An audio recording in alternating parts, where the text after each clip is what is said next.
All right, no getting around the fact this is a re-upload. I'm kind of ticked off with OBS right now. It's doing all kinds of weird things in the background. But point being, this video is about one of the more overrated sets, I think, to come out of Bionicle. And this is purely subjective, by the way. If you completely disagree with me, I understand that. I respect that, by the way, as well. I think that that's a good way to start a conversation. Of course, let me know your thoughts on this figure specifically, but the figure is this one right here.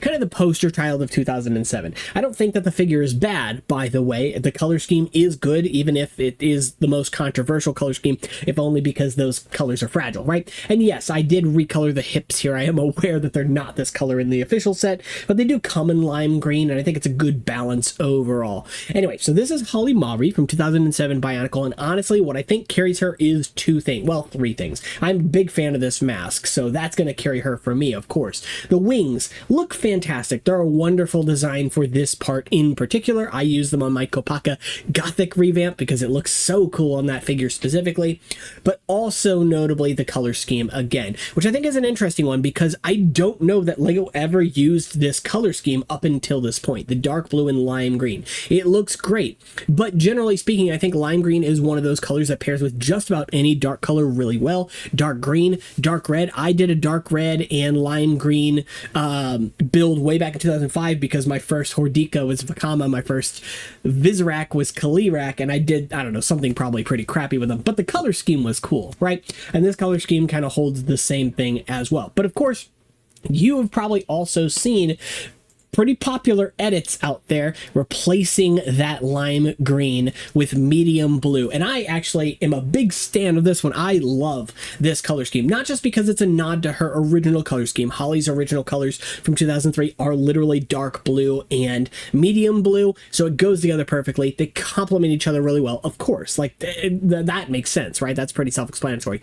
But also, just again, the balance here. It looks really nice, more so than I would have expected from a figure like this. So it is absolutely one that I recommend. It's also worth noting too that typically the medium blue sockets are more resilient than those 2007 lime sockets. Some of the later ones still again can break it. They are prone to it, but not nearly as much as that lime green, which is the stuff of nightmares. But I did want to go ahead and take this concept further too, because why stop at medium blue when you could do something like this? Now, this version isn't possible, at least not with those hips, because those hips were never made in orange. However, everything else here does exist in orange, really in a lot of colors from Bionicle, so you can continue this sort of trend onward and onward. Keat orange is another option that I think would look phenomenal here, and it's worth noting too that even though, again, I don't recall any combinations of lime green or really any shades of green with dark blue from LEGO before 2007, that those combinations became a lot more common afterward. You obviously know with like Bionicle Generation 2, for example, with some like Chima stuff as well, that like dark blue and bright spring yellowish green, whatever the name of that color is, like that was a common color pairing in several themes from LEGO for a while there. Now we're kind of sitting on this renaissance of like a dark blue plus Keat orange, as I mentioned again, with like Ninjago sets doing that one for the Arin character, I believe.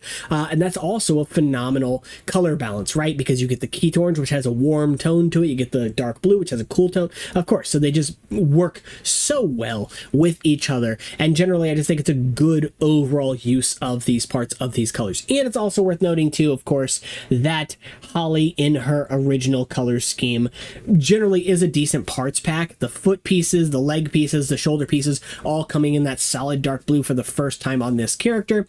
The Paraka torso, which while not exclusive to this character specifically, was at the time exclusive to Brutaka, so it saved you from having to buy a good figure, but, you know, spend 20 bucks, right, if you couldn't afford that figure from the year prior. And of course, I wanted to also take this a little bit further and extend this concept to another favorite character of mine. Not my absolute favorite, but definitely up there, especially from the later years of Bionicle, this time pairing another classic color combination, dark red or Metro red and tan in this case, which I think looks absolutely phenomenal on Vorax. I'd build this one if I had all the sockets, but I just don't. They break too easy.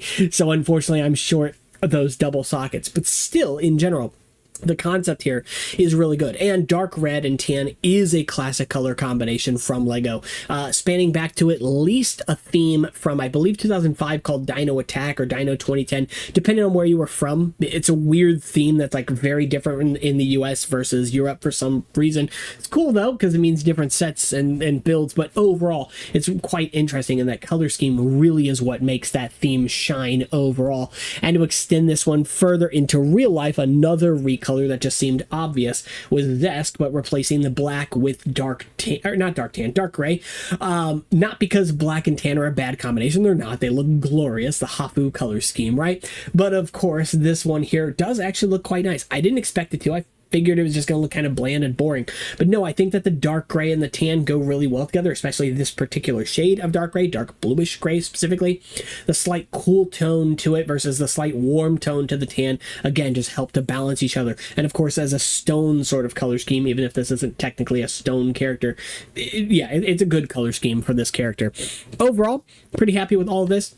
Before I end the video, there's two more things I want to talk about. First off, this video comes out on the 1-year anniversary of my channel hitting 1,000 subscribers, also my birthday, so thank you so much for that, I guess. But also worth noting, too, that something else I took a look at in a previous video was some knockoff recolors specifically for this set right here. This is just part of the set. I'm not doing a review of this one today. That might come here tomorrow. We'll see what you guys think on that. Do I recommend it though? Overall, yeah. And again, we'll talk about it in the reviews. But I did kind of overshadow something in that video, overlook something in that video, and notably it is those stickers. Though I briefly mentioned them, I think they are worthwhile in this set. Not for the set itself. I don't care to use them with that set specifically because I want to use those recolors elsewhere, but rather because these stickers up here, there are 9 total stickers here that are designed specifically for CCBS pieces, and they're all with Keytorch printing, or roughly Keytorch. The downside is that it could be a little more opaque, but of course I had to use it with Liwa's,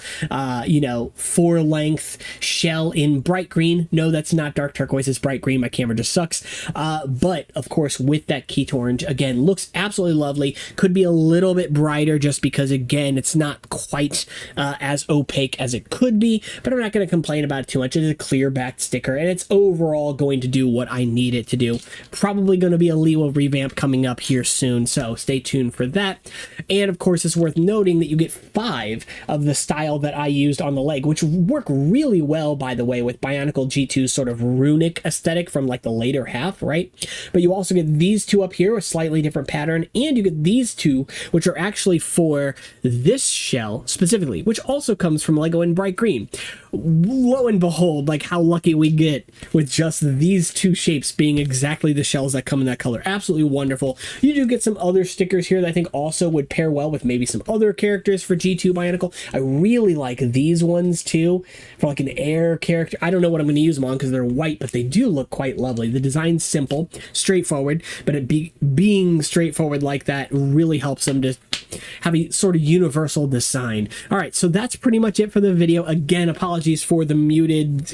It's been a rough day with OBS. I've been recording music and stuff, so not through OBS, but it's been, oh man. Anyway, so that's it for this one. If you did enjoy, again, as I mentioned, consider subscribing. It really helps the channel out tremendously, and of course it gets us that much closer to, I don't know, 4,000 or 5,000 or whatever we'll be at a year from now. Also wanted to say that you can find the links for this figure. They're now in the previous video. I apparently just copy pasted over the original link and didn't catch it. So the link is now there. It's also over on the Discord server in the knockoff channel, which is towards the top of the server there. All that's linked in the description. You can check out the Patreon if you want to help support the channel and get more reviews for figures like that. And that's basically it. Anyway, y'all, take care.